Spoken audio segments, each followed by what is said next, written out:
Tere pealelõunat, daamid ja härrad, lugupeetud tööandjad. Mul on suur au siin esineda.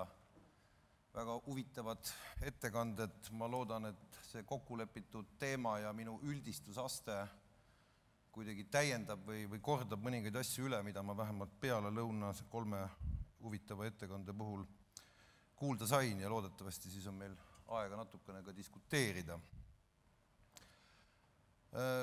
Toomas Tamsar ja tema meeskond palus mul rääkida tööturu seisust ja väljavaadetest. Eesti tööturg ei eksisteeri vaakumis. See on osa Euroopa siseturust ja tegelikult üha rohkem ka kogu maailmast. Nii mõlemad, Euroopa siseturg kui ka maailm on endiselt võrdlemisi keerukad, tegelikult väga raskesti mõistetavad ja kohati ka väga sõged paik. Esmapilgul tööturule on olukord mitmete näitajate poolest sarnane kriisi eelsetele aastatele, 2005, kui võtame aluseks. Hõivatute arv on kriisi järgselt suurenenud, tööjõus osalemise määr jõudis 68%-ni, mis on rekordiliselt kõrge tase. Täna on siiski veel palju töötuid, 60 000 töötute arv. Töötuse määr 8,6%. Ja võimalusi veel mitteaktiivsete inimesse hõivesse toomisel on piisavalt, aga ma tean, et tööandjate peades ja hoiakutes rohkem kõlavad, et need võimalused on jäämas kitsamaks. Kindlasti märk sellest on ka tuntav palgasurve, mida on võimendanud ka üha lihtsamaks ja käega katsutavamaks muutunud välismaal töötamine. Sellega sarnasused 2005. aasta olukorraga suuresti ka piirduvad.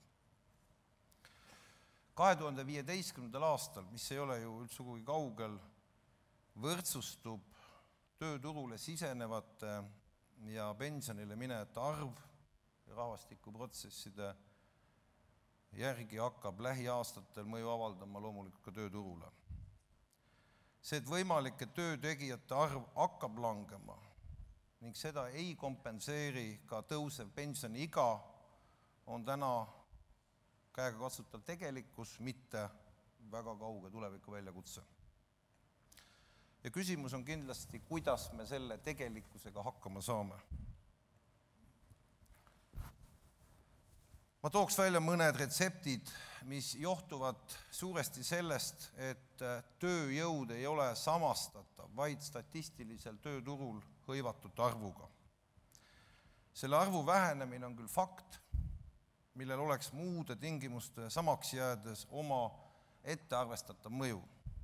Muude tingimuste samaks jäämist eeldada pole aga pigem põhjust. Seetõttu peame me sõna tööjõud poolitama ja vaatama. Mis asi on see töö, mis peaks tehtud saama? Ja kas selleks on esmajärjekorras vaja jõudu või midagi muud? On hästi teada, ja ka täna me siin kuulsime, paljud töötajad teevad endiselt tööd, mida lähemas või kaugemas tulevikus ei ole tööjõu hinna tõttu enam võimalik siin teha. See jääb kas masinatele või peab saama tehtud mujal, kus palgad oluliselt madalamad. Mõni juhuslik näide. Vaatasin rahvaloenduse andmeid, sealt selgus, et Eestis on käsitsi pakkijaid üle 3000 ja andmesisestajaid enam kui 1500. Kui me võtame kõrvale Soome, kelle tööturg on numbriliselt Eestist 4 korda suurem, siis samade ametialate esindajaid leidsin kokku 300. Seega töö andmine masinatele ei puuduta vaid rutiinseid füüsilisi tegevusi, vaid ka sellist niinimetatud valgekraede tööd, mida võib liigitada standardseteks. Infotehnoloogia võimaldab osa tööst jätta masinate teha, kuid ka IT-valdkonnas võivad teatud tööd tehnoloogia arengu tõttu ülikiiresti, üleöö kaduda, näiteks pilvetehnoloogia laialdasema kasutamise tõttu. Olgu see pealegi üksnes IT arengust tingitud tööstusrevolutsiooni järellaine, ikkagi on tegemist reaalse teguriga, mille najal saab majandust sellest seisust, kus Eesti praegu on, kindlasti edasi kasvatada. Vahepõige meie tootlikkusele. Olgem ausad, tootlikkuse areng on meil olnud tegelikult väga kiire. Viimase 10 aasta jooksul reaalhindades on tootlikkus kasvanud 33%. Soome võrreldav number oli 7,5%. Muidugi ütlevad skeptikud, et madalamalt tasemelt on kiiresti kasvamine lihtsam. Kiirele kasvule vaatamata oleme Soomest tootlikkuse osas endiselt kaugel maas. Eesti Panga analüüsi kohaselt on Eesti tööjõu tootlikkus Soome omast 2,8 korda madalam. Ütlen siin ka numbrid, tööandjad jätavad meelde, vastavalt need on keskmised. Eestis 23,6 tuhat eurot töötajate kohta, Soomes 65 000 eurot töötaja kohta. Ehk siis Eesti tootlikkus on 36% Soome omast. Tähelepanuväärne sellest Eesti Panga uuringust on, et seda erinevust võib kogu ulatuses seletada Eesti madalama tootlikkusega tegevusalade sees, mitte majanduse struktuuri erinevustega. Ehk siis, kui Eesti ja Soome majanduse struktuur oleks sama, oleks Eesti ja Soome tootlikkus ikkagi 2,8-kordse erinevusega. Kui me mõtleme palga erinevusele, mis on väljarände juures kahtlemata oluline, kui mitte kõige primaarsem tegur, siis see on jämedalt hinnates sama suur tingituna tootlikkuse ja palga vahel eksisteerivatest seostest. Seetõttu ei ole teostatavad aeg-ajalt esitatavad üleskutsed, et Eesti tööandjad tõstaksid koordineeritult, täna siis härra Käo suuniste kohaselt palka kas mõni korda või mõnikümmend protsenti vähemalt. Me teame, et palgatõusu eelduseks on ligikaudu samas ulatuses tootlikkuse kasv. Siit tuleb järgmine küsimus. Kuidas luua samade inimestega rohkem väärtust, mis tegelikult on ka tänase konverentsi alateema. Tõepoolest, see on peamine küsimus, millega Eesti ettevõtlus keskmises ajaperspektiivis vastakuti seisab. Ta on tegelikult väga keeruline küsimuses, milles mina ei usu universaalseid lahendusi. Vastuseid tuleb otsida erinevates valdkondades, võib-olla lausa ettevõtete kaupa väga praktilisel tasandil.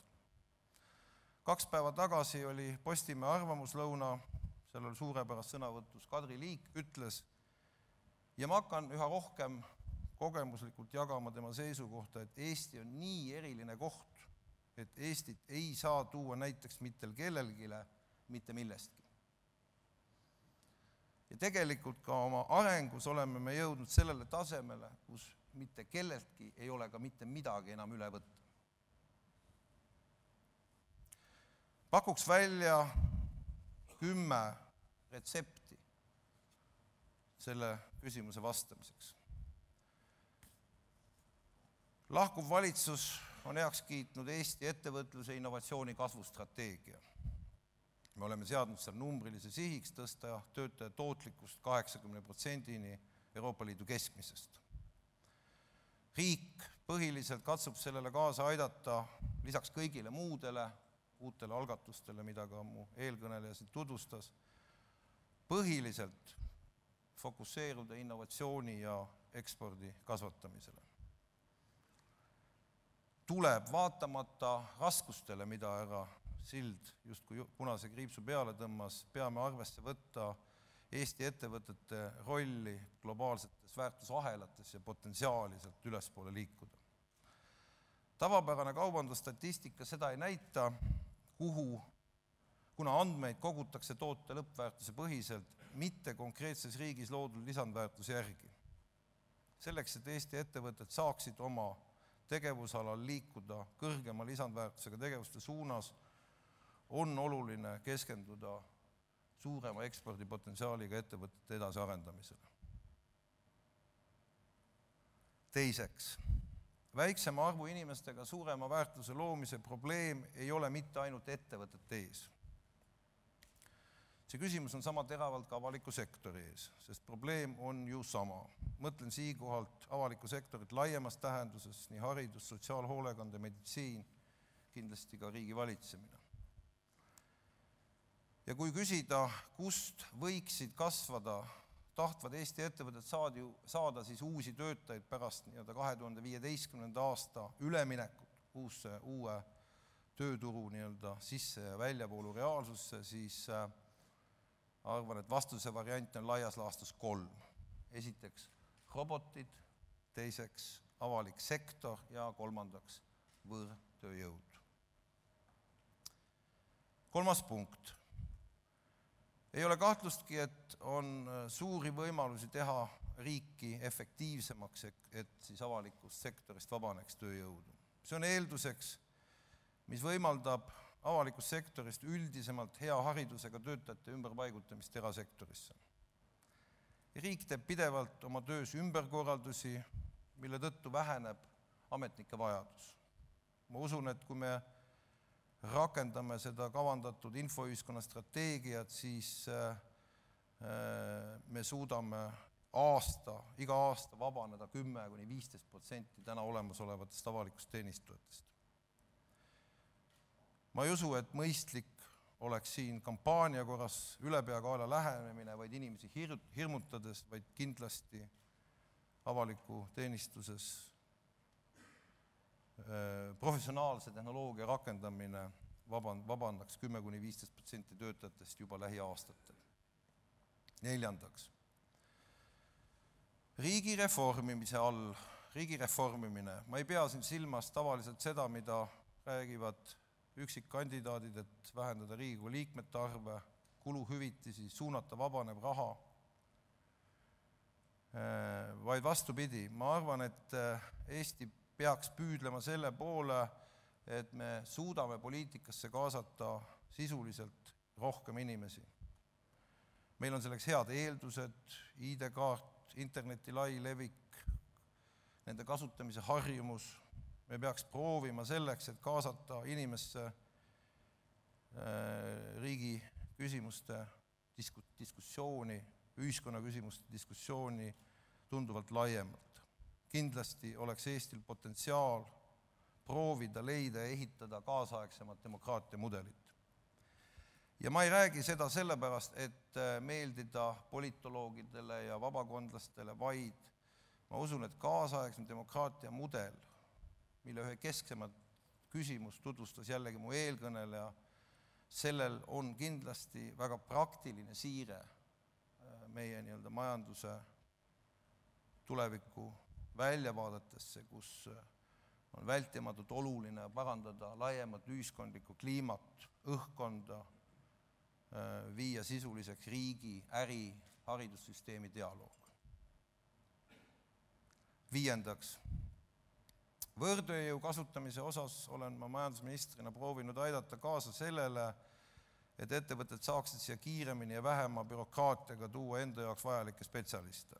Välismaalaste seaduse esimese etapi muudatused jõustusid eelmise aasta sügisel, teise etapi muudatused sellel aastal. Nad oluliselt lihtsustasid välistööjõu värbamist. Me oleme toetanud ajude, bürokraatlikud arendustöötajate kaasamist Eesti majandusse, hüvitades tööjõukulud 50–70% ulatuses. Peame endale aga aru andma, et välismaalaste otsuse juures Eestisse elama ja tööle asuda on oluline roll siinsel elukeskkonna atraktiivsusel ja potentsiaali ühiskonna lõimuda. Ma usun, et Siseministeeriumi algatatud kohanemisprogramm on ülimalt vajalik. Siiski laias laastus ei saa me olla välismaalaste jaoks ühte ja enda jaoks teist Eestit. 6. Eesti väiksuse juures on ka üks inimene suur jõud ja ma ei kavatse siin Kallast kaitsta, jumal temaga. Ka suurriikides võib üksikisiku roll olla märkimisväärne, aga Eesti ühiskonna kompaktsuse juures on meil ka ühe ainsa tegusa üksikisiku võimalus midagi ära teha 10 ja 100 kordi suurem. Sellel on aga ka teine külg. Kui üksikisik minema peletada, mitte lasta tal oma tööd teha, võib selguda, et teist sellist meil kohe võtta ei ole. Ma räägin siin vahepeal Majandusministeeriumis töötanud Erki Raasukesest, kes argumenteeris veenvalt, et kuigi meil on ettekujutus, et kõik äriühingud on erastatud, siis ometi on riigi käes väga suur potentsiaal. 2012. aastal oli riigile kuuluvate äriühingute konsolideeritud omakapital 2,7 miljardit eurot, EBITDA 0,5 miljardit eurot ja neis äriühingutes töötas pea 20 000 inimest, mis on Eesti majanduse mastaapide juures märkimisväärne. Raasuke pakkus välja hästi läbitöötatud kava riigi äriühingute juhtimise ümberkorraldamiseks, mille teostamine annaks riigile kui omanikule aastas 100 miljonit eurot lisaväärtust. See tuleks ellu viia uuel valitsusel. 7. Globaliseerunud maailmas on mõttekam eksportida tööd kui importida tööjõudu. Mis järeldus tuleb minu arvates siin Eesti kapitalile? Eesti kapital tuleb rohkem silmas pidada, laieneda ja kasvada, viies tööd sinna, kus seda on odavam teha, jättes kallimad töökohad ja, mis on kõige tähtsam, kasumi Eestis. Me oleme püüdnud luua selle trendi võimendamiseks Balti Innovatsioonifondi, kavatseme koos Euroopa Investeerimisfondiga avada targa rahvusvahelimist toetava omakapitali pakkumise programmi väikestele ja keskmistele ettevõtetele just nimelt kasvamiseks rahvusvahelistele turgudele. 8. Ma usun, et meie tööjõu varjatud ressursiks on kindlasti ajutise väljarändajast tagasipöördujad. Kui see number on suurusjärgus 50 000 kaasmaalast ja enamuses on nad Soomes, siis kohe, kui oskustega inimestele osutub võimalikuks tänasest 50% rohkem maksta, tekib praktiliselt kõiki välismaal töötamise kulusid ja tulusid, elu mugavust ja perekonnaelu arvesse võttes motivatsioon töötada ikkagi Eestis.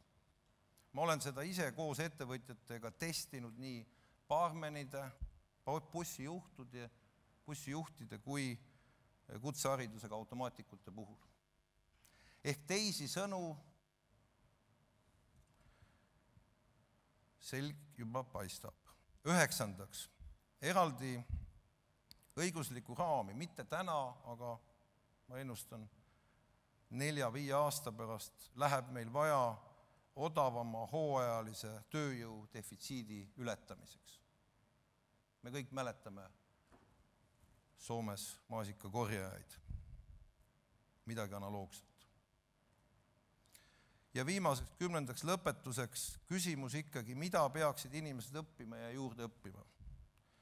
IT-tähtsus on suuresti teadvustunud, meie õppesüsteemis arvestatud, kuid samas mitte üle valdkondade. Ikka kiputakse seda käsitlema eraldiseisvana. See on osa laiemast teemast, kui fakte ja valdkonna teadmisi on meil erinevate testide põhjal üksjagu, siis praktiliste probleemide lahendamine või õpitu kasutamine erinevate ülesannete lahendamiseks on meil pigem nõrgapoolne. Täpselt sama, mida härra Sild just rääkis. Kuidas muuta haridussüsteem teadmistelt ajas kestvatele oskustele on tegelikult küsimus, millele me pole suutnud anda adekvaatset vastust 25 aasta jooksul. Kui härra Sild rääkis seda sama juttu, siis ma ütlesin Jüri Käole, et ma olen sellist ettekannet kuulnud täpselt 20 aastat tagasi. Ma tõesti loodan, et nüüd Aaviksoo poolt ja väga laia ulatuslike Eesti parimate spetsialistide poolt algatatud katse veel kord pöörata haridussüsteem tegelikult kestvalt oskuste suunas õnnestub. Aitäh teile!